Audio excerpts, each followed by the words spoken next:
Dave Cicchini joining us here. Coach, about as tough a loss as I can remember for a Bucknell team here today. Battled back from 10 points down with under 12 minutes left. A lot of guys just coming back from injury played their hearts out, but a big play at the end made a difference, didn't it? Yeah, they made the plays that they needed to win the game. We came really close. It's the way it goes sometimes, but unfortunately, like I said, we're not going to sit there as a football team and feel sorry. I'm proud of the effort that they gave, but everything that we talk about is you take the stuff that's out of your control, good officiating, bad officiating, good luck, the ball bounces, your toe is an inch inbounds or out of bounds or whatever it is. Football's a game of inches. You got to work at the things that you can control. And unfortunately, how we started the third quarter, that's kind of our Achilles heel. We are an incredible football team when it comes to that fourth quarter and battling back. And we showed again that we can get back into football games. But to come out, receive the opening kick, and start at our own 9-yard line again and play a completely penalty-free first half. And in the span of the first 5 minutes of the second half, we get 5 penalties. And we keep moving ourselves backwards and backwards and backwards. So when it comes to the fourth quarter, that should have been us running out the clock on our last drive, not playing to win the game because we have a tie score, but we have no one else to blame but ourselves for that. It has nothing to do with officiating or a game of inches, things like that. We have to take that out, and we have to take responsibility. We didn't play well enough. We could have. We had our opportunities to win the football game. We didn't. I'm proud of their effort, but we have to learn that lesson, and it hurts, but we have to learn it.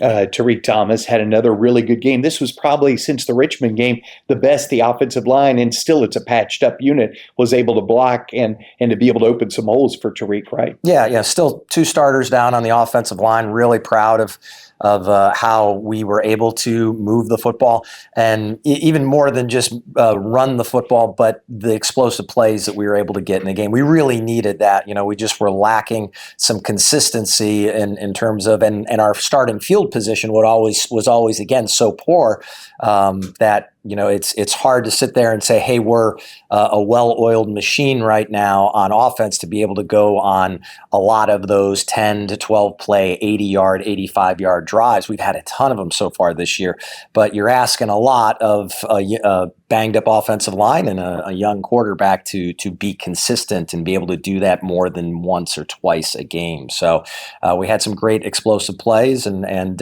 again, able to claw back in it and tie the football game, and had a shot there to win at the very end.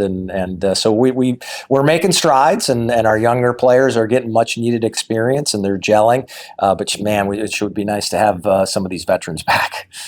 And you got some veterans back. Aaron Davis, Nick Hoying playing again, Goeen back out there. And those guys made some big plays today defensively, didn't they? Yeah, absolutely. Some really big stops in that second half, when things weren't going well.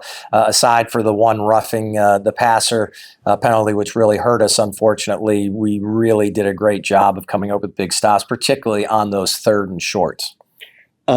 Take a look at it. Dietrich obviously threw that tough one at the end, but what about Michael and TJ Cadden? TJ Cadden muffs the punt, allows Georgetown to get in position, end up hitting a field goal, but he came back with a great catch and a touchdown on a superb throw by Dietrich, right? Yeah, I think he's a great example. He was probably having his worst game of the season, dropped a pass early on and muffed his first punt of the year, but a great just example of a guy who believes in himself and is able to shake it off and just say, hey, I'm going to make them win the next play, and he consistently does that. And again, having the 50-some yard punt return early on was huge, and coming up with a big touchdown catch. He's a good player that continues to make plays for us.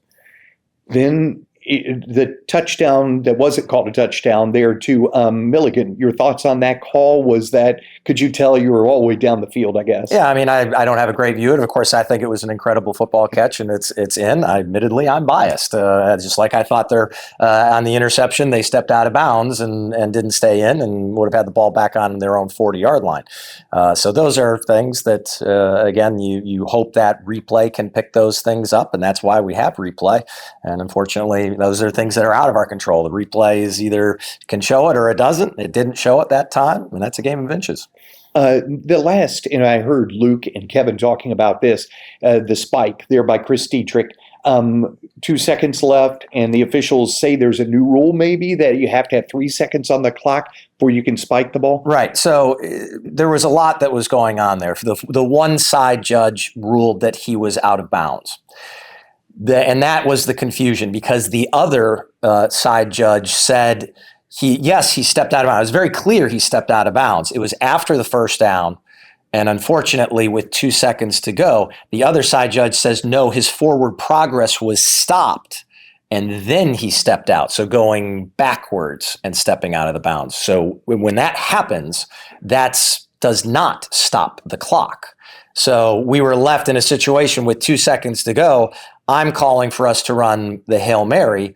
And then by the time that it was relayed, we have to the clock is going to run. We don't have the Hail Mary personnel into the game yet. Chris is just doing what he's being told, hey, the play's going to start on, the clock's going to start on the ready. So he just spikes the football. But, poor officiating for two guys not being on the right page. I don't know who was right or who was wrong. I'll go back and I'll evaluate it, where his forward progress truly was stopped. I believe Sam Milligan. Sam said, no, he hit me. Yeah, but I was still moving forward when I stepped out of bounds. But again, something that we can't control. Was it a good call or a bad call? We'll get a chance to review that, tomorrow when we head into the office and watch the game film. But it seemed to me from that sideline, his forward progress was stopped. So therefore, the clock would have stopped. We had 2 seconds to throw the Hail Mary. And that's why we called that play, was to get us, Chris has got a strong arm and he can chuck it. And we were now in range of the end zone, throwing it on the last play. And again, it's they call it a Hail Mary for a reason. You don't get a high percentage of them, but at least we felt like we earned that right to get that play. But those are things that are out of your control. One guy who had to change positions, we've talked about it a few times, Drew Cormier, and it seemed as if he grew up a lot here today. Yeah, he had a tough assignment, right, to go up and play against a really good wide receiver, but he did an amazing job, and they tried a bunch of double moves, and they got open on one or two of them, but for the most part, he did a fantastic job of just giving them the hitches. So yeah, they threw 5, 6, 7 of these 5-yard hitches, but again, almost on all of those drives where we were just giving up the easy 5 yards and then rallying, and he's physical, making a great tackle. In the end of the game, there was those 2nd and 5s wound up as 3rd down and 1s, and we stopped him on 3rd down and 1. So a great job on him. It's going up against one of the premier receivers in our conference, and he did a great job today. As you go into the, just how the schedule goes, you go into a bye week now. Do you feel as the defense is getting better? It certainly appears to be that way on the field. We are, because the young players who are thrown into the fire, they go along that learning curve, and we've had to play a lot of players that may not have been quite ready yet. We didn't want to play them, but they're going to be really good football players. I think Corna is one of them. That just can do some great things, and we see flashes of brilliance. But you need consistency, and so the more those players are out there, the more consistent they could be. And unfortunately, with us losing Deuce twice throughout the game, he fought back and came in.